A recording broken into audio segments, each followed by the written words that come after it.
संत मत उसे कहते हैं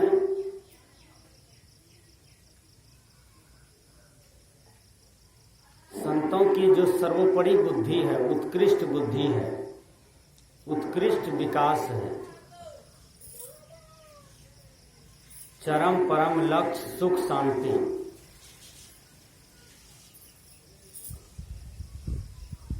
जिस केंद्र में आप लोग बैठे हुए हैं, जो लक्ष्य आप लोगों का है उन्हें हासिल करने के लिए बैठे हुए हैं, उसे ही संत मत कहते हैं। जो सभी संतों का मत है, वो मत क्या है?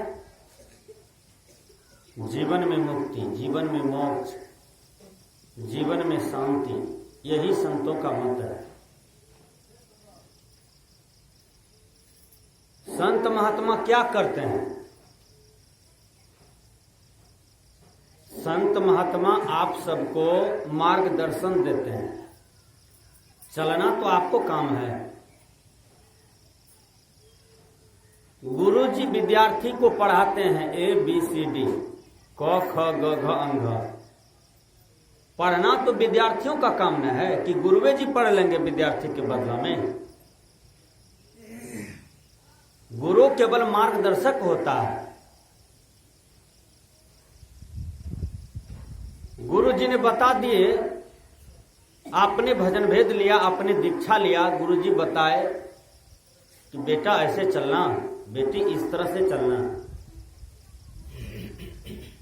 आप लोगों में है मानस जाप, मानस ध्यान, दृष्टि साधन, सुरत शब्दयोग, नाद बिंदु, ये सब ध्यान के प्रकार है।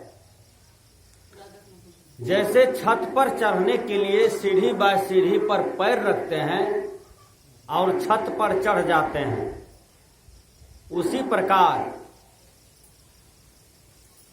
वह परम पुरुष अविनाशी जो आपके अंदर में प्राप्त है, जिसको चेतन कहते हैं, जिसको आत्मा कहते हैं, उसको साक्षात्कार करने के लिए संत महात्मा शब्दाभ्यास, रूपाभ्यास, दृष्टा दृश्याभ्यास और साक्षी भाव, ध्यान मार्ग के ये 4 भेद बतलाए।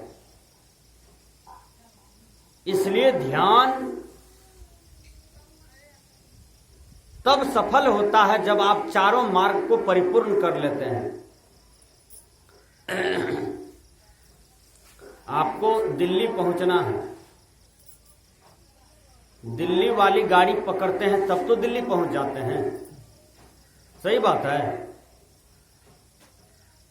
आप काठमांडू वाला गाड़ी पकड़ लीजिए, जापान वाला गाड़ी पकड़ लीजिए तो दिल्ली पहुंच पाइएगा? आप ध्यान करते हैं, बराबर भजन करते हैं, इसका भी तो रिजल्ट है ना, इसका भी तो परिणाम है ना।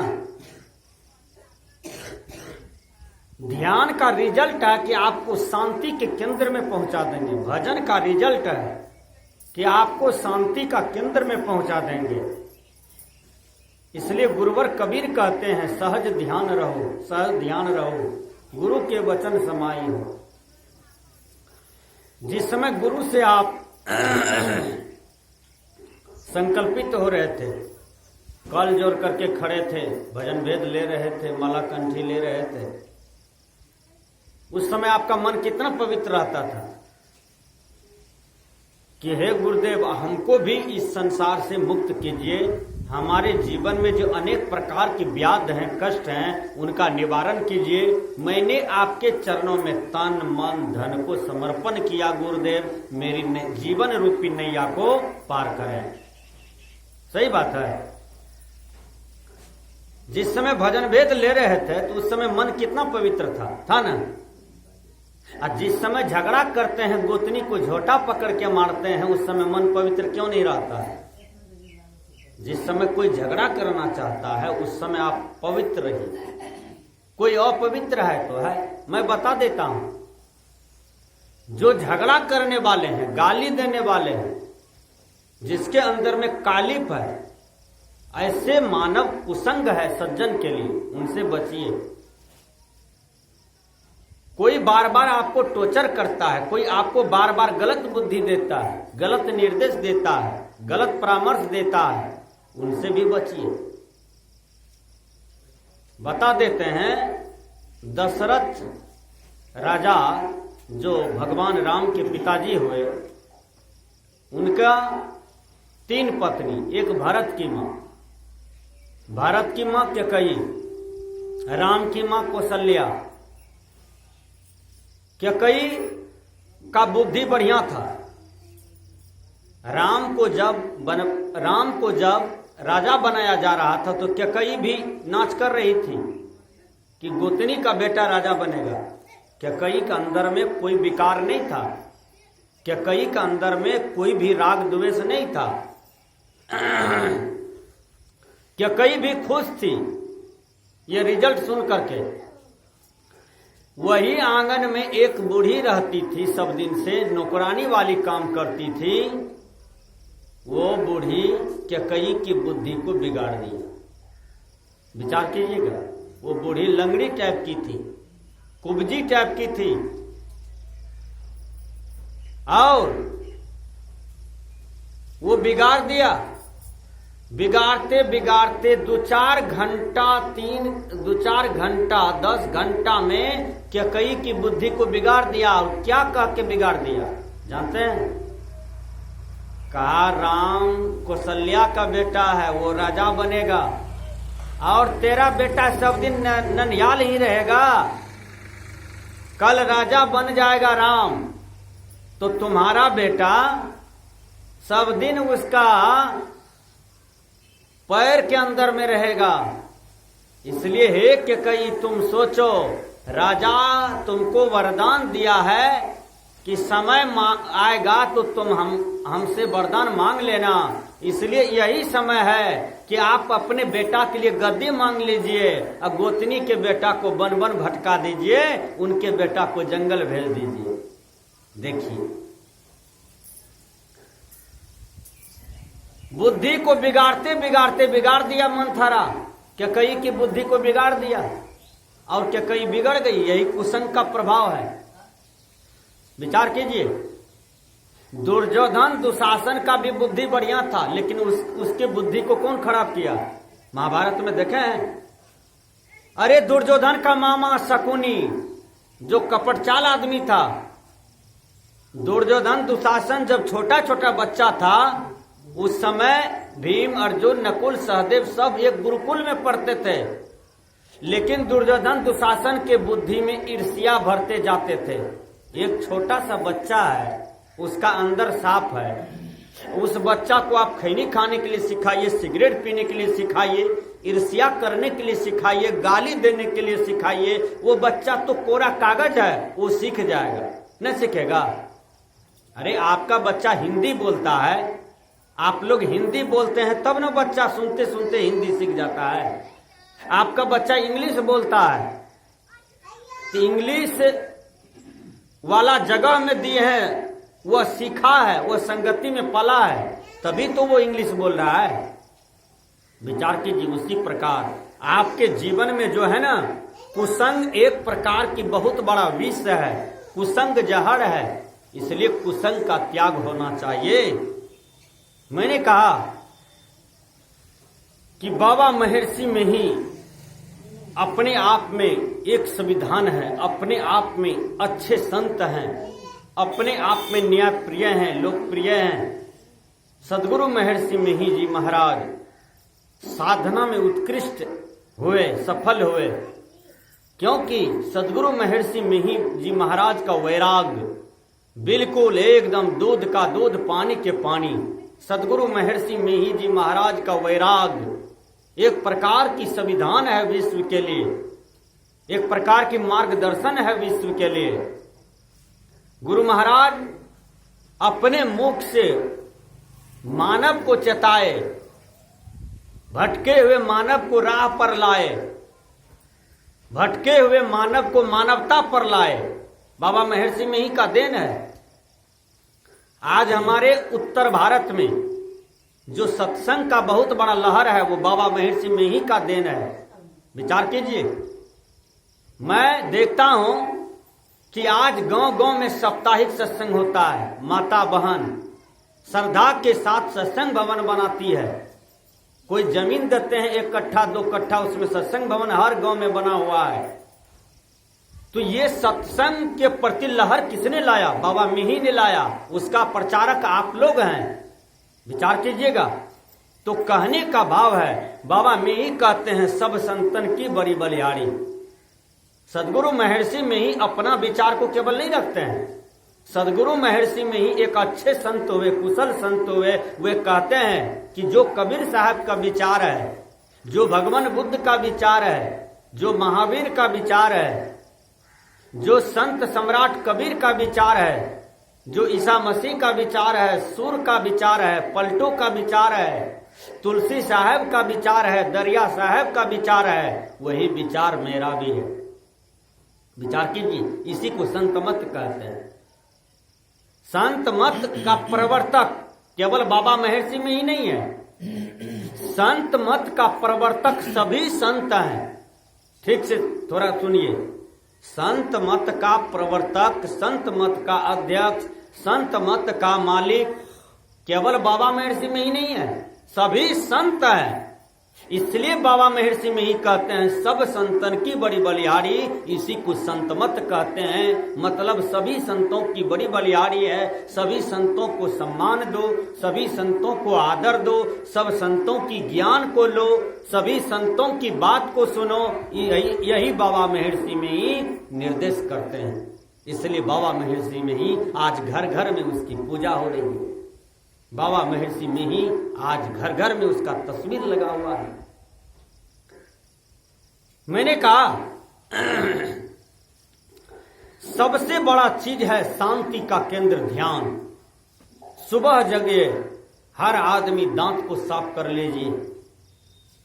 शरीर में जितने भी इंद्रियां हैं ये सब टोटी है। आंख क्या है? एक टोटी है। आंख से कांची निकलता है। कांची जिसको नहीं बनेगा, नहीं निकलेगा, आंख में बीमारी हो जाएगा। नाक एक टोटी है जिनसे गंदगी निकलती है। वो गंदगी नाक से नहीं निकले तो नाक में बीमारी हो जाएगी।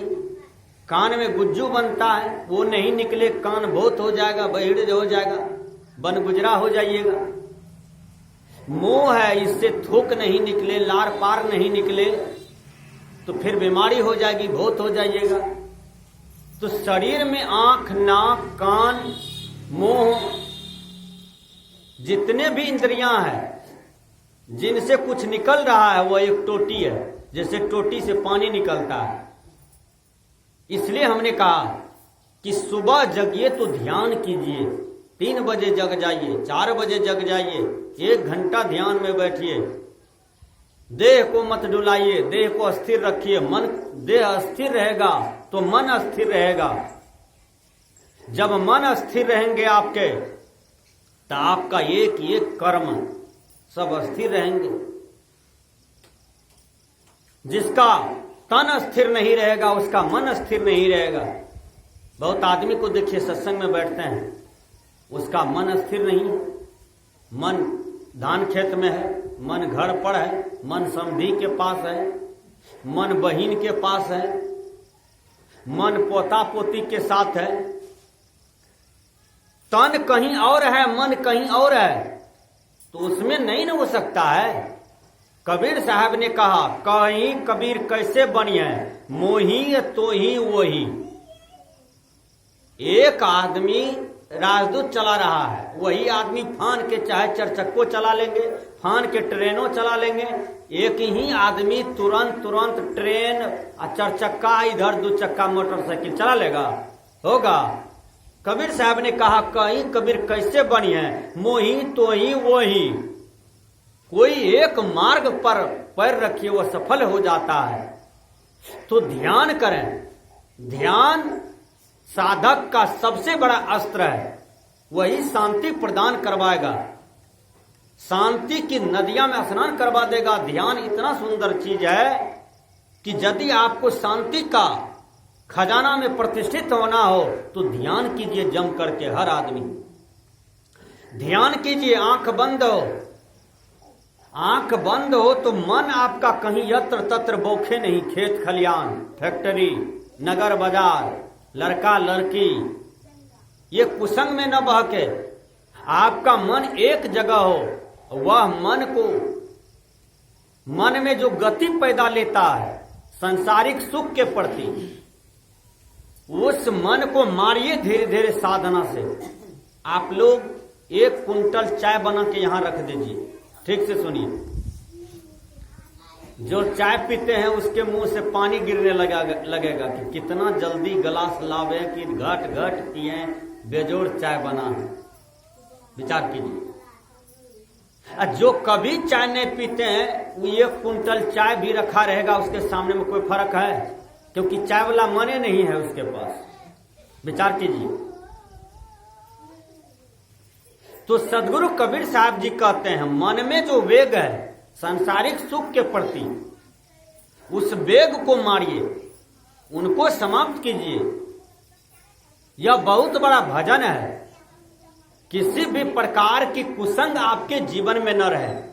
बहुत से माताएं लोग देखिए बीड़ी पीती है। ठीक से सुनिए, बीड़ी पीती है। बीड़ी पीना, बीड़ी का महक कैसा होता है? पैखाना के गंध जैसा। ठीक से सुनिए, जो बीड़ी पीती है, इतना सुंदर नाक दिया भगवान। नाक में सोना का नथिया पहनते हैं आप लोग। जिसको नाक नहीं है तो उसको श्रृंगार थोड़ा होता है, देह में थोड़ा रूप है, नहीं है। नाक में सोना लटकाते हैं। विचार कीजिए। जो माता बहन बीड़ी पीती है, भाई लोग बीड़ी पीते हैं, सब धुआं को कलेजा के पास ले जाते हैं। आई मुंह वाला ढक्कन को बंद करके फिर इसको धुआं को ले जाते हैं मगज में। आई दोनों बम्मा जो है नाक का छेदा, ये नाक के छेदा से धुआं को फेंकते हैं। विचार कीजिए, लगता है फैक्ट्री का धुआं निकलता है। इतना सुंदर शरीर दिया है प्रकृति ने, या आप अपने कर्मों से आप इतना सुंदर शरीर को रचना कर लिए हैं। इतना सुंदर नाक से, इतना सुंदर जीवन से आप बीड़ी का धुआं निकालते हैं। बीड़ी का धुआं पैखाना के गंध के तरह महकता है। महकता है। बीड़ी का त्याग हो। जो सिगरेट पीते हैं वो फिजूल खर्ची है। मोहम्मद साहब ने कहा कि फिजूल खर्ची करने वाला शैतान का भाई होता है। ठीक से सुनिए थोड़ा। दुनिया में बहुत बड़ा न्याय प्रिय, लोकप्रिय, समतावादी विचार के मोहम्मद साहब हुए। उन्होंने कहा फिजूल खर्ची करने वाला शैतान का भाई होता है। फिजूल खर्ची ना करें। सिगरेट पीना फिजूल खर्ची है, जर्दा खाना फिजूल खर्ची है, मांस मछली अंडा गंडा दारू तारी ये सब का अध्ययन करना, अपने जीवन में धारण करना, ये सब फिजूल खर्ची है। हर आदमी दूध खाइए, एक एक गौ पालिए, गौ पालिए, सब आदमी दूध खाइए। दूध को बेचिए नहीं, बेचिएगा तो फिर बीमार पड़िएगा। परिवार में सब बीमार पड़ेगा धीरे धीरे। भगवान कृष्ण कभी बीमार नहीं पड़ते थे। क्यों? भगवान कृष्ण मक्खन खाते थे, घी खाते थे, दूध खाते थे। या आप लोग दूध उपजाते हैं गौ के द्वारा परिश्रम करके, उस धूप में घास लाते हैं, उस धूप में कचिया से खेत में जाते हैं, फिर कुट्टी काट के देते हैं, बढ़िया से माय की तरह गाय को पालते हैं, वो दूध देती है। और उस दूध को आप लोग जानकी नगर में बेच देते हैं और 50 टकिया सिरमा के तर में रखते हैं। उससे फायदा मिलेगा। हर आदमी दूध का सेवन कीजिए, बेचिए नहीं, दूध खूब खाइए। खाने से ज्यादा दूध है तब बेचिए, कोई दिक्कत नहीं। खाने के लिए नहीं हुआ है दूध, मन होता है कि भर पेट आज दूध भात दूध रोटी खाएं, उधर टका देखते हैं कि बेचियो दें, संतुष्टि नहीं मिलेगी आप। इसलिए दूध को खाइए, गौ को पालिए। विचार कीजिए। मैंने कहा दारू ताड़ी शराब ताड़ी भी बहुत आदमी पीता है। ताड़ी कहां से मिलता है? ताड़ी कहां से मिलता है? तारगाछ से। ताड़ी तारगाछ से मिलता है। ताड़ी को कौन उतारता है? सब आदमी थोड़ा उतार पाएगा तारगाछ पर से। पासी होता है, पासी, पसीवा। इसी मानव समाज में एक पासी होता है। पासी के गांव में ज्यादा तार का गाछ होता है। वो लबनी पासी लिया, पासी को पेट झड़ रहा था। ध्यान से सुनिए, पासी को पेट झड़ रहा था। पासी का पेट खराब था। जब पेट खराब होता है तो आदमी को गैस भी बनता है। विचार कीजिए, जिसको गैस बनता है वो 1 घंटा में 100 बार कार्बन डाइऑक्साइड छोड़ता है। घर घर घर घर फर फर निकलते रहता है, नहीं निकलता है? अब विचार कीजिए, वो पासी जो था बेचारा, उसका पेट खराब था, गैस बन रहा था, 7-8 बेर लेटरिंग हो चुका था, समय हो गया था, लबनी बढ़ गया था। वहां पर पासी को गाछ पर चढ़ना था। पासी जो गाछ पर चढ़ा तो कपड़ा उसको कम था देह में। विचार कीजिए, पासी जब आधा दूर चढ़ता है तो उसको गैस बहुत ज्यादा जोर से बना। लबनी कहां था पासी का? इसमें बांधता है डांडा में। ठीक पैखाना नली के सामने में लबनी रहता है ना? है वो जोर से वो मारा एकदम गैस लबनी में, एकदम गंध कर रहा है लबनी। देखिए, जब पासी लबनी में ताड़ी ले लिया तब पासी को खूब जोर से गैस बना। ऐसा गैस फेंका वो पैखाना रास्ते के द्वारा कि लेटरिंग भी छिलक गया है। लेटरिंग छिलक गया तो लेटरिंग चला गया कहां? ताड़ी में। ताड़ी में लेटरिंग भी चला गया, गैस भी चला गया। ताड़ी तो एकदम गम गम करता है। तुरंत 3-4 लड़का खड़ा था करके हमरा दा तो हमरा दा, हमको दीजिए तो हमको दीजिए, हमको दीजिए, हमको दीजिए। दाएं दाएं वो पैखाना वाला, वो कार्बन डाइऑक्साइड वाला ताड़ी एकदम फटाफट पी लिया। वो 3-4 लड़का मोटरसाइकिल पर चढ़ा, पैसा दिया, चल दिया। अब विचार कीजिए, तो मनुष्य इतना अंधा है, क्या खाएगा क्या पिएगा इसका भी होश नहीं है। विचार कीजिए, मानव तस्करी करने वाले लोग, मानव तस्करी करने वाले लोग, जो मानव का व्यापार करता है। गुरुवर कबीर ने कहा, आदमी की शकल से अब डर रहा है आदमी। आदमी को मार करके घर भर रहा है आदमी।